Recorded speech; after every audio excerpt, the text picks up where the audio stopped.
what a treat, but also kind of scary to go after Sark and then T-Bird. They were amazing. Thank you. Woo! Okay, so before I get into my presentation, what I'm really curious about, given that this is TEDx for women, how many women out there think that women are key to our global sustainable future? Raise your hand.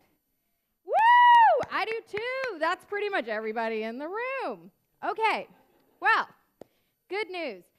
For many, many years, I've built and sold a number of companies, and as they mentioned, I hosted a show with CNBC, and I've been fortunate to do a number of different things in my life, my career, that have been a lot of fun for me. And people have always asked, Ingrid, how do you make the impossible possible? How do you do this? And I've never felt like I really had a good answer because I thought, well, you just kind of do it.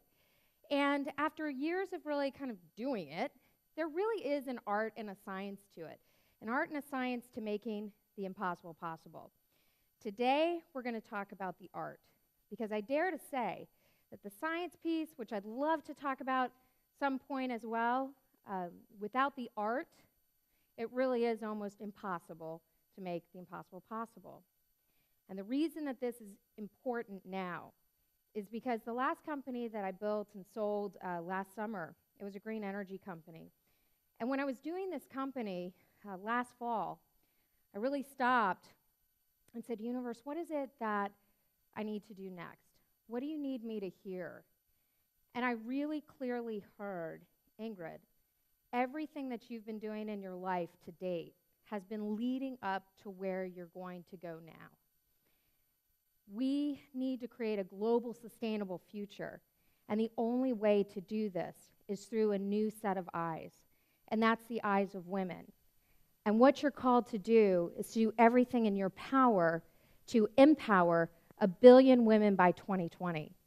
So I knew that everything I was doing then, from that point forward, and that was just a year ago, my business, my policy, my TV initiatives, everything needed to line up towards this vision. But the other thing was I realized that, well, that's great. If the things I'm involved in all move towards that vision. But what happens if I'm not actually doing my part to share my story and reach out to other women who are exactly like me and I'm exactly like them and help them understand the power of possibility, the power of belief, and the power of turning the impossible into the possible? So I want to share with you 3 things today. And the first one talks about the power of belief. When I was in the 4th grade, it was really interesting because the principal called my parents up and called my parents for a meeting. And they said, Hans and Joan, my parents' name, Dr. and Mrs. Vanderveldt, your child, at the time, the language they used, I was failing out of school. And they said, your daughter is not only learning disabled, but we believe she's retarded, is the language they used. I was retarded. And my parents, thank God for my parents, didn't believe what they said. Thank you, dear God. And they said, this cannot be. And the principal said, she is. And she's failing. She doesn't listen. You know, nothing's going right. We can't do anything with her. We absolutely don't know what to do with your daughter. Well, thank God for my blessed parents who said, we do not believe you, and we believe she has possibility. And we believe that there's something else going on here, that if we invest a little bit of time and effort, maybe we can figure it out, and maybe we can actually turn this little girl around. So my parents found a special school, which was many, many miles away from our home, and they somehow got me to go over into this special school. So the school I was in had 4 classrooms in one big room, and I couldn't really hear very well. This classroom, or this school, had 1 classroom per room. Okay, so it was many, many miles away from the house, and my parents went back to the principal and the school board and said, hey, our daughter, we've gotten her over into this school, and if you look at the rules, she lives far enough away from this school to deserve busing to get to the school. And the principal and the school board said, impossible, not happening. She's the only one from this area that's being sent over to that school. We can't afford it. And my parents were thinking, well, how are they going to do it? Because my dad was working, my mom's taking care of all the kids. How are we going to do it? They found a loophole in this, whatever the laws were, or whatever, and they said, no, she deserves busing. Lo and behold, first day of 4th grade. Go out my front door, and my parents say, the bus is going to be here to pick you up. So now I know in the 4th grade I'm going off to the special school. Okay. Well, now the bus comes and picks me up. And the kids, I'll jump forward and then I'll tell you the story. Kids in school were like, you were the short bus kid. And I was like, actually, I wasn't, because the school had run out of the short buses. So what they sent was a long yellow bus with that fits like 65 people on that thing. And I was the only one on it. And it was awesome. It was totally awesome, because the bus driver, he became my best friend. And get this, he was like, you imagine a 4th grader, pretty small. He was smaller than I was. He was African American, and his name was Shorty. Shorty and I had a lot in common. We had issues. Anyways, so Shorty drives me to the special school on the special bus, and it was, I'll just say, pissing off the school that, my bus is taking all this room and we're blocking it. So they decide I need to have my own special parking space. So what happened was I was the last to arrive at school, just get her in last, get her off, get her, whatever. And then they gave me a special parking spot so that I'd be the first one to leave school at the end of the day. So I had my own special parking spot. Okay. Well, then when I was in school, and the kids were like, oh, this is the special kid, you're special, blah, blah, blah. Okay, so when I was in school, they decided that I really did have issues, and I needed more help. So they gave me a tutor, and that tutor would take me off to some special classes. And they would work with me and train with me, and we'd try to figure out what was going on with my learning disability and all the other things that they were saying about me. And through this whole time, kids were joking with me, they were teasing me. It actually, maybe I sort of lived in my own world. I mean, people say that I do that sometimes. But, kids would tease, and to me, I was like, wait a minute. Here are my parents doing all of this stuff because they believe in my possibility. And here I am going to a special school on the special bus for the special kids in my own special class, had my own special parking spot. I'm freaking special. I am awesome. Not everybody thought that, but I certainly did. But here's where it all paid off. Because in the 6th grade, they did figure out that what the issue was I had hearing problems. That once they fixed those hearing problems, I excelled. But I realized at a really young age, not only the power of great parenting and belief from a parent, I'm not a parent myself, but really, I understood the possibility of choice, the possibility of believing in my own possibility and believing that I was special. That's critical as women, as we move out into living our fullness, living to everything that we can be, is understanding the power of our own possibility. Casey talked about it a little bit earlier. Everybody's been talking about it. It's been so awesome. I actually forgot I was supposed to speak today. I was so into it. And it's been incredible. So here we go with another story I want to share with you, though, because believing in the power of possibility is critical to delivering game-changing ideas that are going to change the world and help us move towards global sustainability, certainly help us move towards empowering 1 billion women by 2020. The next story is this. When I built my first technology company, I'd just come out of business school, and I knew I wanted to be an entrepreneur. I'd gotten an MBA in entrepreneurship. All my friends were getting corporate jobs. That was not for me. I knew I wanted to be an entrepreneur.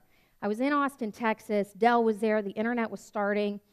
And I knew that if Michael Dell and if some of these other people could build billion-dollar companies, why couldn't I do it? I didn't know any better.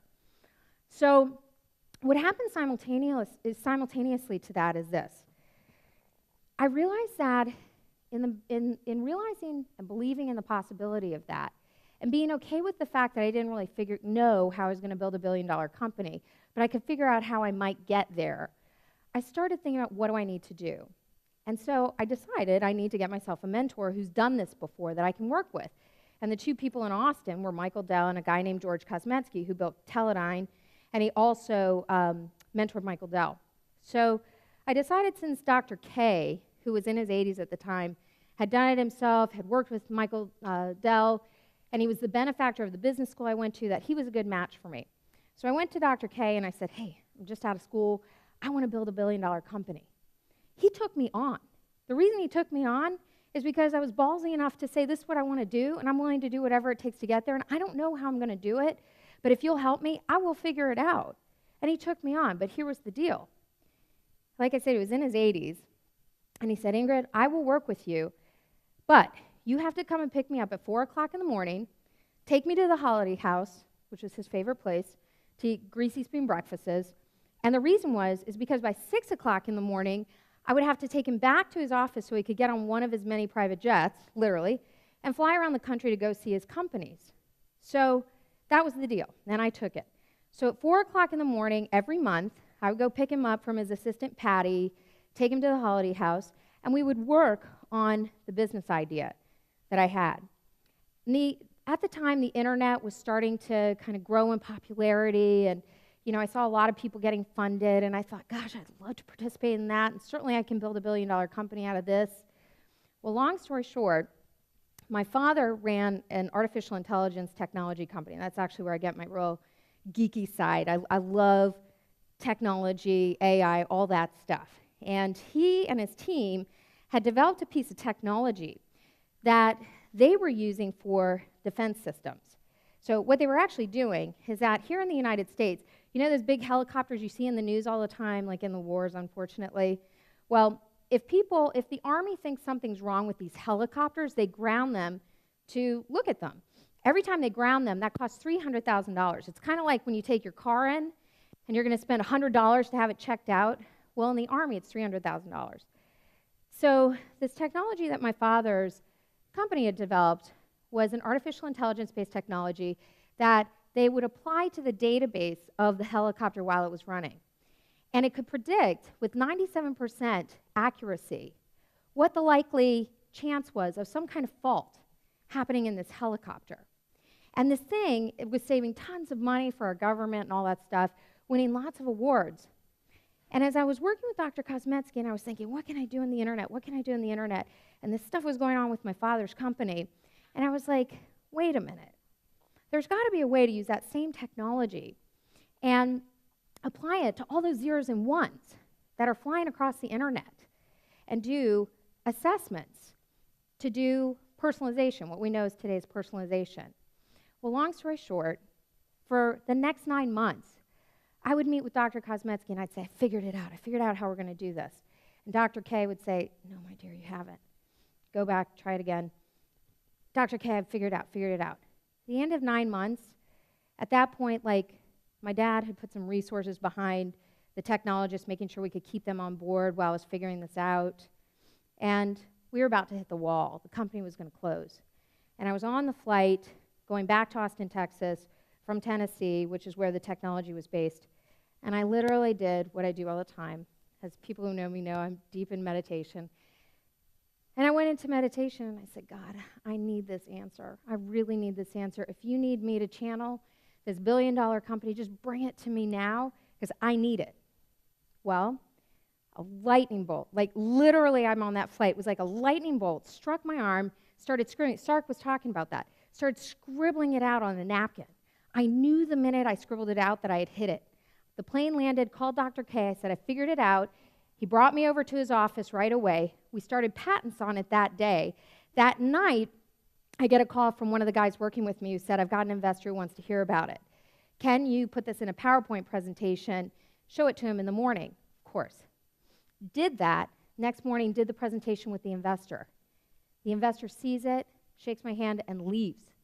And I said to Mike, the guy who introduced us, what happened? This is the most awesome idea ever. Does he not see what the vision of this is?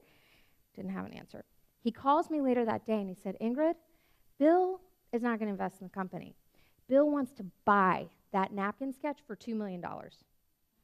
Now, looking back, I didn't make any money on that company. It did well for a while, but I didn't make any money on that company. Should have taken it. But, thank you.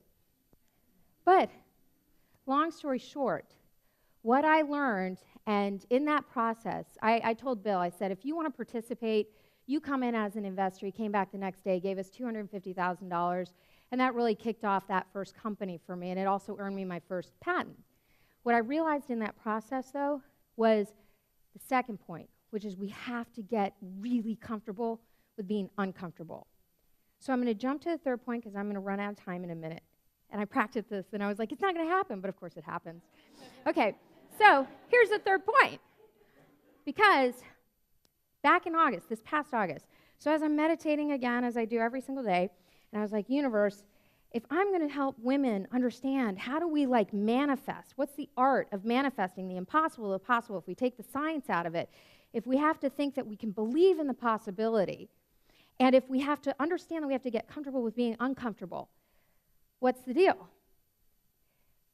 It was like lightning struck again. And it was like the universe said, Ingrid, think back to the biggest deals you've ever done in your life. When you did that deal with Dr. Kosmetsky, how long did it take? 9 months. How many moms are out here? Raise your arms. I'm not a mother, like I said. Someday I'll adopt kids. Or at least that's the plan if my husband will let me. Or if he'll buy into it. Glenn, if you're watching. Anyway. 9 months.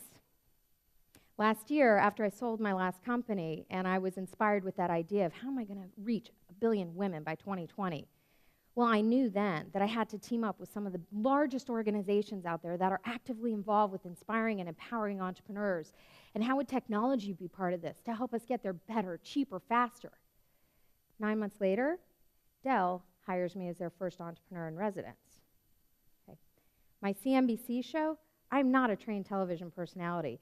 I just knew that if I was going to reach millions of people around the globe, I had to host a television show. I had no idea how I was going to do that. From the time that that idea was born in my mind, 9 months later, actually on my birthday, that show was greenlit. One more idea. Oh, my green company. From the time that the idea was incepted in my mind, 9 months later, it sold. Even my own marriage. I thought my husband and I had been together 10 months. It was 9 months. And I was like, got it, God. Women of all types, we birth babies of all kinds. But I got it. If women are the secret to empowering 1 billion women by 2020, we intuitively know how to do it. If we can believe that we can conceive, if we can believe in the possibility, if we can get comfortable with the uncomfortable of carrying these babies, and 9 months later we can birth them into being, we can make anything happen. So with that, I encourage you, I need you, we need you. As the women earlier today were saying, as women, we need you to step into what you intuitively and already know. You don't even have to do that much work because the natural law of birthing, just that process alone, we understand how to make things happen. And that timepiece, keep it in mind. Whether it's 9 months or some other time for you, that's critical too. And the reason that is critical is because if things, I believe in the law of attraction, but if things happened overnight, we'd never have to believe in the possibility because they'd just manifest. If time didn't matter, we'd never have to learn how to get comfortable with the uncomfortable. So there's time there. And ladies, and guys too, and I'm seeing some of the guys, and we love you, we adore you, I love working with you. Oh, just love you. But ladies, it's our time. Step up, bring it, we need you, and if there's anything I can do to help you, you just let me know what it is because I'm here in service to you and in service to the world. Thank you.